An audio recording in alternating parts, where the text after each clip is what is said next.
And that is our continuing focus right here on WION World is One, just hours away from President-elect Joe Biden and Vice President-elect Kamala Harris being sworn in today, taking place just hours from now in a scaled-back ceremony at the U.S. Capitol. At 78 years of age, Biden will be the oldest president to be taking oath. Biden will also be the second Catholic president of America. The first one was John F. Kennedy. Harris will make history as the first female U.S. vice president to be sworn in. Washington, D.C. and states across the country on high alert. This, of course, over fears of possible new threats today. Meanwhile, early this morning, President Trump issued a raft of 11th hour pardons and commutations that included former aide Steve Bannon and rapper Lil Wayne.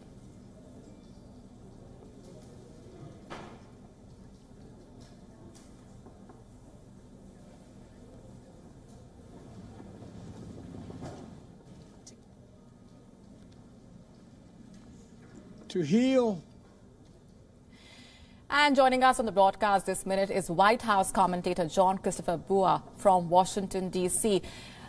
Hi, John Christopher. Thanks for speaking with us here on WION World is One. A big day ahead, just hours away now from that crucial inauguration ceremony. A lot of anticipation.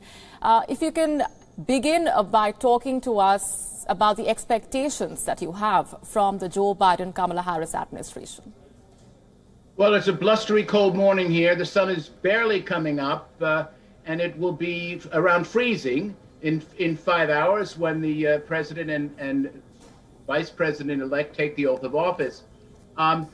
The American people are looking for some light. They're looking for some change. They are looking for some continuity.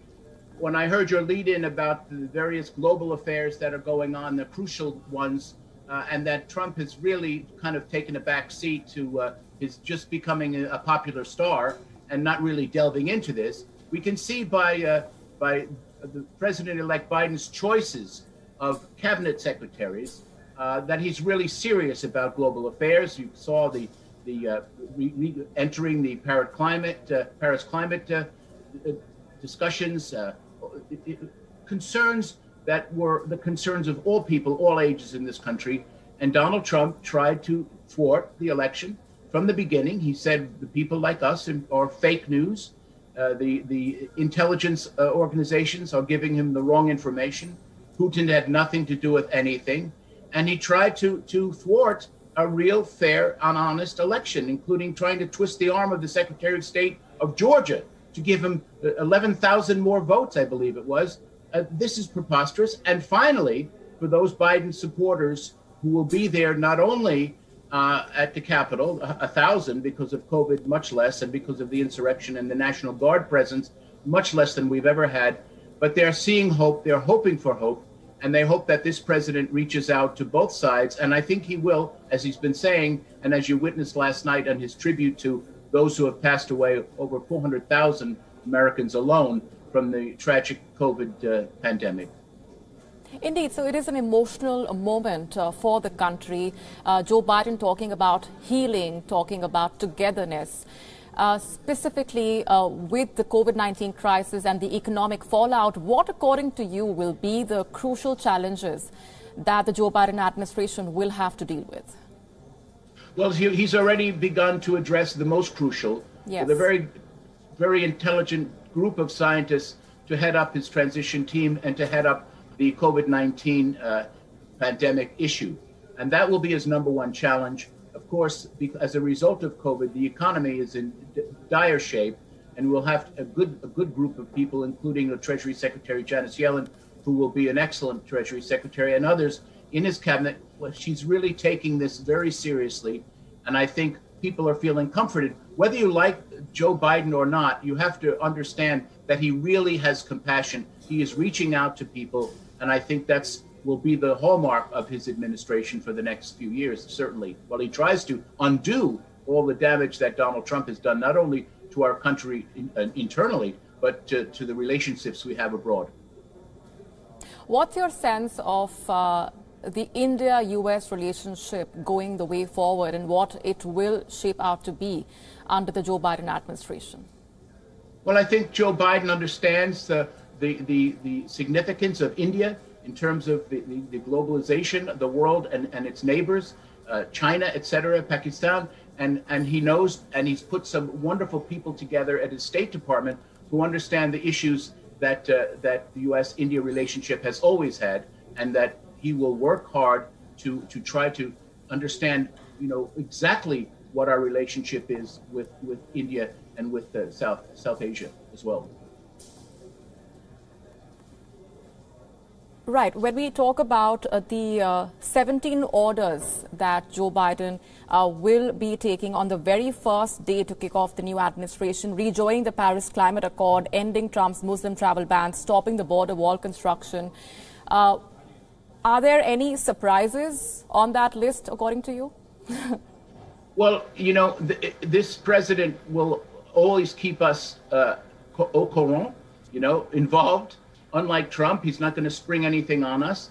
I think what he says is what he will do. And he's having a day of activities. As you know, the president is going to Mass with the leadership in Congress, Jewish, Christian, Catholic, to St. Matthew's Cathedral. And this is where John F. Kennedy had his funeral Mass on the day that he was interred at Arlington Cemetery. And the president and Kamala Harris are also taking the three former presidents, Bush, Clinton, and Obama, to Arlington National Cemetery, to the Tomb of the Unknowns, which is quite something.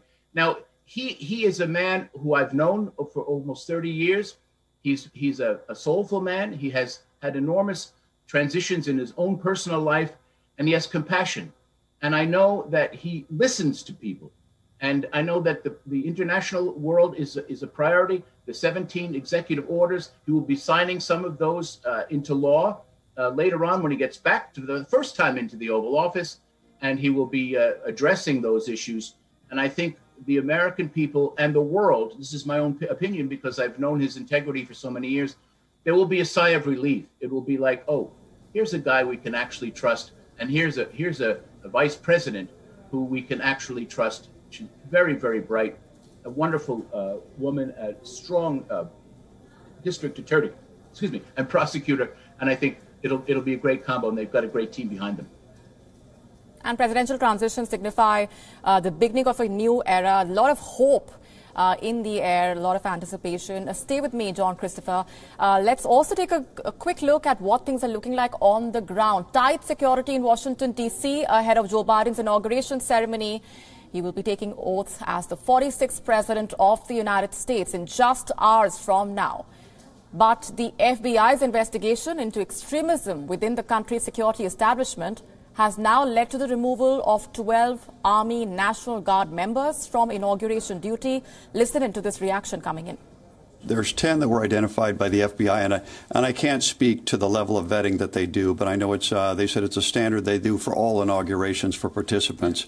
With the other 2, they're separate from those 10 for a total of 12. One was identified by the chain of command, and another one was identified through anonymous reporting.